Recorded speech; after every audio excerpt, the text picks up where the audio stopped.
আপনাদের কুয়াকাটার এমন কিছু জায়গায় নিয়ে যাওয়ার চেষ্টা করব যা হয়তো আপনার এখানে মানুষজনের সংখ্যা খুব কম। বিচ থেকে আমি পশ্চিম দিকে আরও প্রায় 1 কিলোমিটার হেঁটে এগিয়ে আসি, মানুষের আনাগোনা নেই। এই যে সেই রাস্তাটা যাওয়ার চেষ্টা করব লেবু বাগানে, যেটা ডিস্টেন্স 4 কিলোমিটার, ঝাউবনে যেটার ডিস্টেন্স 7 কিলোমিটার। পাড়ি দেওয়ার চেষ্টা করব হেঁটে হেঁটে। ট্রের কিনারা দিয়ে হাঁটছি। এখন এমন একটা বিচে আছি যে বিচে আমার আশেপাশে কেউ দুইটা পিচ্চি কাজ করতেছে। তাদের একজনের বয়স 10 বছর, আরেকজনের বয়স 7 বছর। কিগুলো হচ্ছে শুকাচ্ছে, আর এই শুটকিগুলাই হচ্ছে বাজারে বিক্রি করা হবে, আর এগুলাই হচ্ছে আপনারা খাবো। এর নাম লেবু বন হলেও এখানে কোনো লেবুর কোনো বাগান নেই। কুয়াকাটাতে আসেন শুধু সমুদ্র সৈকত আর হোটেল পর্যন্ত সীমাবদ্ধ। এর মধ্যে একটু ডিফারেন্ট একটা ফিল পাবেন, একটু অ্যাডভেঞ্চার ফিল হবে। মানে আমি ছাড়াও আছে বনের পশু পাখি, আছে একদম বনের মাঝখানে যে হাঁটা চলার যে চিহ্ন এটা। আসসালামু আলাইকুম, it's me about M S Antar with again new vlog video. Guys আজকে হচ্ছে কুয়াকাটাতে আমার সেকেন্ড ডে। গতকালকে রোদ থাকলেও আজকে হচ্ছে কোনো প্রকার রোদ নেই। তাপমাত্রা হঠাৎ করে হচ্ছে 18 ডিগ্রিতে নেমে গেছে। ঠান্ডার অনুভব হচ্ছে, বাতাস বইছে। আর আজকে আমি আপনাদের কুয়াকাটার এমন কিছু জায়গায় নিয়ে যাওয়ার চেষ্টা করব যা হয়তো আপনারা হয়তো কেউ জানেন না। আজকে আমি কুয়াকাটা থেকে সমুদ্র সৈকত থেকে 7 কিলোমিটার সামনের দিকে ঝাউবন আর হচ্ছে লেবু বাগানের দিকে যাওয়ার চেষ্টা করব। আর এমন কিছু জায়গায় যাওয়ার চেষ্টা করব যেখানে মানুষজনের সংখ্যা খুব কম। এই মুহূর্তে আমি আছি কুয়াকাটা বিচে। তবে বিচ থেকে আমি পশ্চিম দিকে আরও প্রায় 1 কিলোমিটার হেঁটে এগিয়ে আসছি, যেখানে আপাতত এই মুহূর্তে কোনো মানুষের আনাগোনা নেই। জাস্ট লুক এট দিস, এর সমুদ্র, এইদিকেও কেউ নেই। পেছনে রাস্তা আছে একটা, যেটা দিয়ে হচ্ছে লেবু বাগান ঝাউবনে যাওয়ার যে রাস্তাটা, এটাই হচ্ছে এই যে সেই রাস্তাটা। আর আমার পেছনে ওই দূরে সে কুয়াকাটার যে মেন স্পটটা, তো মেন স্পট থেকে আমি প্রায় 1 কিলোমিটার সামনের দিকে এগিয়ে আসি। আর হচ্ছে আমি এইখান থেকে যাওয়ার চেষ্টা করব লেবু বাগানে, যেটা ডিস্টেন্স 4 কিলোমিটার। আর হচ্ছে তারপরে যাওয়ার চেষ্টা করব ঝাউবনে, যেটার ডিস্টেন্স 7 কিলোমিটার। আমি পুরো পথটাই পাড়ি দেওয়ার চেষ্টা করব হেঁটে হেঁটে। কজ হচ্ছে সমুদ্রের পাশে হেঁটে যাওয়ার মজাটাই অন্যরকম। অ্যাকচুয়ালি এইটা আমার কাছে অনেক বেশি মজা লাগতেছে, অনেক বেশি মানে এক্সাইটেড লাগতেছে। আর হচ্ছে ঢেউগুলো আশ্রে পড়তেছে, একদম আমার পায়ের কাছে পর্যন্ত চলে আসতেছে।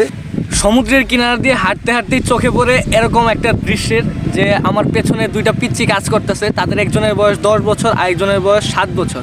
তারা মূলত হচ্ছে এখানে যে শুটকিগুলা হচ্ছে শুকাচ্ছে, আর এই শুটকিগুলাই হচ্ছে বাজারে বিক্রি করা হবে, আর এগুলাই হচ্ছে আপনারা খাবো। অ্যাকচুয়ালি শুটকিগুলো এখানে একদম মাটিতে শুকাচ্ছে। এই মুহূর্তে আমি একদম সমুদ্রের কিনারা দিয়ে হাঁটছি, আশেপাশে কোনো মানুষের আনাগোনা নেই, একদম নির্জন, নিস্তব্ধ হয়ে আছে সব কিছু। শুধু সমুদ্রের গর্জন শোনা যাচ্ছে। হঠাৎ করে বাতাসের গতিবেগ অনেক বেড়ে গেছে, বাতাস অনেক জোরে বইছে, আর সমুদ্রের গর্জন অনেক বেড়ে গেছে। অ্যাকচুয়ালি এটাই হচ্ছে main adventure. Just look at this.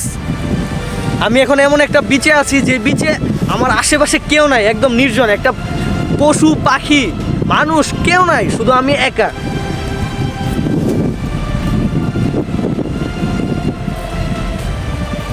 দীর্ঘ 4 কিলোমিটার পথ পায়ে হেঁটে পাড়ি দিয়ে অবশেষে চলে এসেছি লেবু বনে। এটার নাম লেবু বন হলেও এখানে কোনো লেবুর কোনো বাগান নেই। এখানে আছে জঙ্গল আর হচ্ছে ঝোপঝাড়, আর হচ্ছে এই দিকটাতে আছে বিচের পাড়। জায়গাটা অসম্ভব পরিমাণে ভালো লাগতেছে আমার কাছে। কজ হচ্ছে এক সাইডে হচ্ছে ঝোপঝাড় জঙ্গল, আরেক দিকে হচ্ছে বিচ। কাইন্ড অফ ওই যে ডিসকভারিতে আমরা ছোটোবেলায় দেখতাম না, ম্যান ভার্সেস ওয়াইল্ড, ব্যাগ রেলসে সমুদ্রের পাড়ে জঙ্গলের একটা হচ্ছে থাকার জায়গা করে রাত্রি যাপন করতো, ঠিক সেরকম একটা ফিল পাচ্ছি। একটু অ্যাডভেঞ্চার লাগতেছে। লেবুবন থেকে ঝাউবনের ডিস্টেন্স হচ্ছে 3 কিলোমিটার।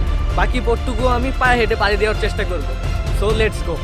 এই মুহূর্তে আছি আমি ঝাউবনে, আর একদম জঙ্গলের মাঝখানে এখানে আমি ছাড়াও আছে বনের পশু পাখি থেকে শুরু করে আরও অনেক পশু পাখি থাকতে পারে, যার সম্পর্কে আমার কোনো আইডিয়া নেই। তারপরেও আমি এই জঙ্গলটা এক্সপ্লোর করার চেষ্টা করব। তো হচ্ছে একটু ভয় লাগতেছে, কজ হচ্ছে আশেপাশে কোনো মানুষ নাই, একদম নির্জন। আর টু বি অনার যেটা হতে পারতো সেটা হচ্ছে আমি ভিডিওতে কথা বলতে বলতে যদি সামনের দিকে একদিকে চলে যেতাম আর যদি পথ হারিয়ে ফেলতাম, তাহলে জিনিসটা আমার জন্য অনেক বেশি ডিসঅ্যাপয়েন্টিং হয়ে যেত। দ্যাটস ওয়াই হচ্ছে আমি খুব বেশি দূরে যাব না। হচ্ছে অ্যাটেনশনটা আমার সামনের দিকে থাকতে হচ্ছে। আমি কোন দিক দিয়ে আসছি এটা ভুলে যাওয়াটা আমার জন্য খুব ইজি হয়ে যাবে। দ্যাটস ওয়াই আমি এই ভুলটা করতে চাচ্ছি না। আর এখন আমি যে জায়গায় আছি একদম বনের মাঝখানে, আশেপাশে কোনো মানুষের চিহ্ন আমি দেখতে পারতেছি না, বাট হচ্ছে অনেক পশু পাখির যে হাঁটা চলার যে চিহ্ন এটা আমি বালিতে দেখতে পাচ্ছি। আপনারা হয়তো অনেকেই কুয়াকাটাতে আসেন শুধু সমুদ্র সৈকত আর হোটেল পর্যন্তই সীমাবদ্ধ থাকেন, বাট আমি বলবো শুধু বিচের পার পর্যন্তই সীমাবদ্ধ না থেকে বিচ থেকে একটু সামনে এগিয়ে এসে লেবুর বন এবং হচ্ছে ঝাউবন দুইটা জিনিস আপনারা এনজয় করতে পারেন। তাহলে হচ্ছে একটু সমুদ্রের মধ্যে একটু ডিফারেন্ট একটা ফিল পাবেন, একটু অ্যাডভেঞ্চার ফিল হবে। এক সাইডে থাকবে ঝাউবন জঙ্গল আর সামনের দিকে থাকবে বিচ। এখন অলরেডি 3টা বেজে গেছে, আমার এখান থেকে মুভ করতে হবে। কজ হচ্ছে হঠাৎ করেই কুয়াকাটাতে শৈত্যপ্রবাহ শুরু হয়েছে। শুধু কুয়াকাটাতে নয়, আমি যতটুকু ইনফরমেশন পেয়েছি বাংলাদেশের বিভিন্ন জায়গায় হচ্ছে শৈত্যপ্রবাহ শুরু হয়েছে। আর হচ্ছে আমি হোটেলেই আমার শীতের কাপড় গরম কাপড় রেখে আসছি, 150 হচ্ছে আমি একটা শার্ট আর পরে আসছি। এখন প্রচুর পরিমাণ ঠান্ডা লাগতেছে। আর টু বি অনেস্ট যেটা আমার হচ্ছে হঠাৎ করে শৈত্যপ্রবাহ আসায় আমার অনেক ঠান্ডা জ্বর আসছে, শরীরটা অনেক খারাপ লাগতেছে। 150 হয়তো আজকে রাতেই আমার হচ্ছে ঢাকাতে মুভ করতে হবে। এই ভিডিও এই পর্যন্তই, দেখা হবে পরবর্তী ভিডিওতে। সে পর্যন্ত ভালো থাকবেন, সুস্থ থাকবেন, আল্লাহ হাফেজ।